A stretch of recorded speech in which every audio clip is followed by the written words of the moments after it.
శుక్లాంబరధరం విష్ణుం శశివర్ణం చతుర్భుజం ప్రసన్నవదనం ఛాయేత్ సర్వవిఘ్నోపశాంతయే కంసధనుర్యాగ ప్రయత్నం. శ్రీనారాయణుడు ఇట్లు పలికెను: ఓ ముని, అంత బుద్ధిమంతుడైన శుక్ర శిష్యుడు పురోహితుడైన సత్యకుడు పరామర్శ చేసి అతడికి ఇట్లు హితం చెప్పాను: ఓ మహాభాగుడా, భయం వదలము. నీకు నేను తోడు ఉండగా భయం ఎందుకు? అన్ని అరిష్టాలు నాశనం చేయగల మహేశుని యాగం చేయము. ఆ యాగం పేరు ధనుర్యాగం. ఆ యాగం అధికమైన అన్నదానం, అధిక దక్షిణలు కలది. శత్రుభీతిని నాశనం చేయనది, దుస్వప్నాలు నశింపచేయనది, ఆధ్యాత్మిక, ఆధిదైవిక, ఆధిభౌతికం ఈ మూడింటి వల్ల ఉత్పన్నమగ బాధలు ఖండించినది, ఐశ్వర్యాన్ని పెంచినది. యాగం సమాప్తయిన తర్వాత అన్ని సంపదలు ఇచ్చేవాడు శివుడు సాక్షాత్కరించి ముసలితనం మృత్యువులను హరించి వరము ఇచ్చెను. ఆ యాగమును ఇదివరలో మహాబలుడైన బాణుడు చేసెను.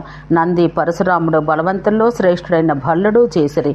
ఇదివరలో ఈ ధనువును శివుడు నందీశ్వరునికి ఇచ్చెను. యాగంతో సిద్ధుడై ఆ ధార్మికుడు నందీశ్వరుడు ఆ ధనువును బాణునికి ఇవ్వగా అతడు యాగం చేసి మహాసిద్ధుడై పుష్కర క్షేత్రమందు పరశురామునికి ఇచ్చెను. కృపానిధి అయి ఆ పరశురాముడు కృపతో నీకిచ్చెను. ఓ రాజా, అది పొడుగులో 1000 చేతుల పరిమితమైనది, కఠినమైనది, 10 హస్తాల ప్రశస్తి కలది, శంకరుని ఇచ్ఛతో నిర్మించబడింది. ఆ పశుపతి యొక్క పాశుపతం అనేక సంఖ్యల్లో గల బండ్లతో కూడా మొయ్యరానిది. నారాయణుడు తప్ప మిగిలిన వారందరూ దాన్ని విరచుటకు సమర్థులు కారు. యాగమందు శుభం కొరకై శంకరుని పూజను, ధన పూజను త్వరగా చేయము. అందరినీ ఆహ్వానించుము. ఓ రాజా, ఈ యాగంలో ధనుర్భంగమైన యజమానునికి నాశనం కలుగును, ఇందు అనుమానం లేదు. ధనుస్సు భగ్నమైన యాగం కూడా భగ్నమగును. కర్మ పూర్తి కాకపోయిన ఎడల ఫలితమే లభించకపోవును. ధనుస్సు మూలమందు బ్రహ్మ, మధ్యలో నారాయణుడు స్వయంగా ఉన్నారు. ఓ మహామతి, ధనుస్సు అగ్రమందు ఉగ్రప్రతాపం కల మహాదేవుడున్నాడు. ధనుస్సు 3 వస్తువులతో చేయబడి మంచి రత్నాలు పొదగబడింది, ఉత్తమమైనది. గ్రీష్మకాలమందలి మధ్యాహ్న సూర్యుని కాంతిని కప్పిపుచ్చగలది. మహాబలుడైన అనంతుడు దాన్ని వంచుటకు అసక్తుడయ్యను. సూర్యుడు, కార్తికేయుడు కూడా వంచలేకపోయిరి. ఇతరుల సంగతి చెప్పినది ఏమి కలదు?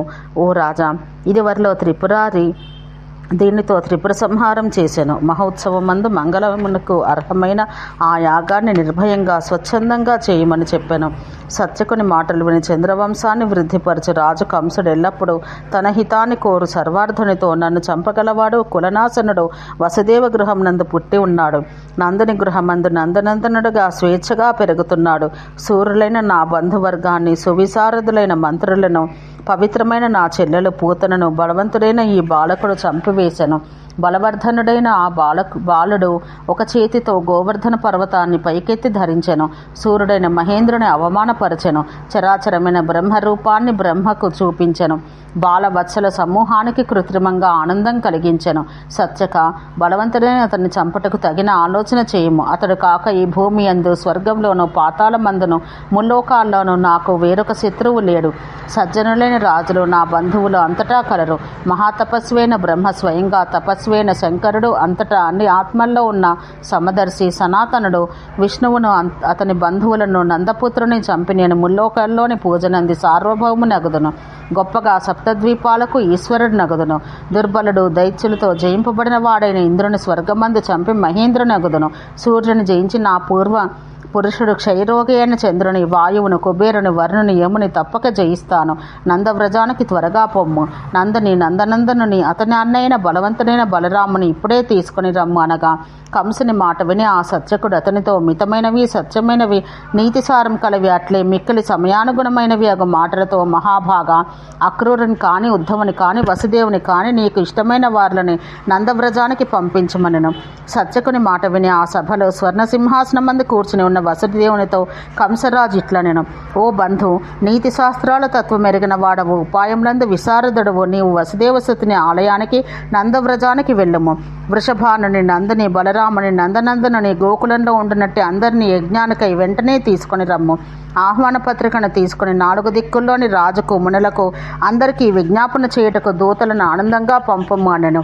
రాజు మాట విని కంఠము, తాళువు, పెదవులు ఎండిపోగా హృదయంలో తనను తాను నిందించుకొనుచు వసుదేవుడు: ఓ రాజేంద్ర, వసుదేవనందనునికి విజ్ఞాపనం చేయుటకు నందవ్రజానికి ఇప్పుడు నేను వెళ్ళుట తగదు. నీ ఆగమందు మహోత్సవమందు నందపుత్రుడు వచ్చినట్లు నీతో కూడా అతడికి తప్పకుండా విరోధం కలగగలదు. నేను అతడిని తీసుకువచ్చి యుద్ధం చేయించుట అన్నది నాకు క్షేమం కాదు. దానికి విఘ్నం జరుగును, నీకునూ విఘ్నం జరుగును. తండ్రి తీసుకుని పోవుటచే కృష్ణుడు చచ్చనని లోకులు నింద వేచెదరు, లేదా వసుదేవుడి కొడుకు ద్వారా రాజునే చంపించనని అయినను నిందిస్తారు.